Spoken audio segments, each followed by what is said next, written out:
Paper talk with सावी और सावीन solutions द्वारा प्रस्तुत है श्री कृष्ण और कागज की जीवनदायिनी शक्ति।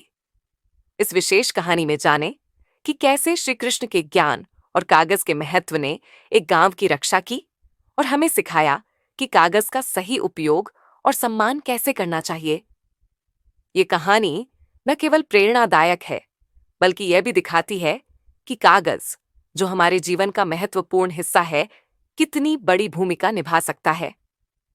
कहानी को सुनें, अपने विचार साझा करें और इस ज्ञानवर्धक संदेश को फैलाने में हमारी मदद करें। एक शांत गांव में लोग श्री कृष्ण की पूजा करते थे, जो अपनी दिव्य बुद्धि और प्रेम के लिए प्रसिद्ध थे। एक दिन गांव में एक भयानक तूफान आया, जिससे बाढ़ आ गई। घबराए हुए गांव वाले मंदिर में शरण लेने के लिए दौड़ पड़े और श्री कृष्ण से रक्षा के लिए प्रार्थना करने लगे। तूफान के बीच एक वृद्ध महिला को मंदिर में रखे पवित्र शास्त्रों का स्मरण हुआ, जो कागज पर लिखे थे। उसे विश्वास था कि इन पवित्र शब्दों में कोई शक्ति है जो उनकी रक्षा कर सकती है।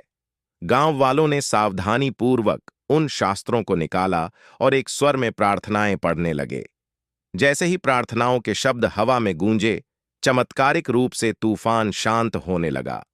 गांव वालों ने महसूस किया कि उन शास्त्रों में संचित ज्ञान, जो कागज पर लिखा था, ने उनकी रक्षा की थी। तभी श्री कृष्ण प्रकट हुईं और मुस्कुराते हुए बोलीं, कागज पर लिखा गया ज्ञान और समझ हमें संकट के समय में मार्गदर्शन और सुरक्षा दे सकता है। जैसे आज इसने तुम्हारी रक्षा की, वैसे ही यह ज्ञान और जीवन बचाने की क्षमता रखता है।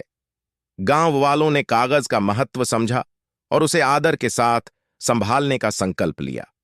उन्होंने जाना कि कागज सिर्फ लिखने का साधन नहीं, बल्कि ज्ञान और सुरक्षा का माध्यम है। उसी दिन से उन्होंने कागज को बड़े सम्मान के साथ उपयोग किया, यह जानकर कि यह जीवनदायिनी भी हो सकती है, जैसे श्री कृष्ण ने उन्हें सिखाया।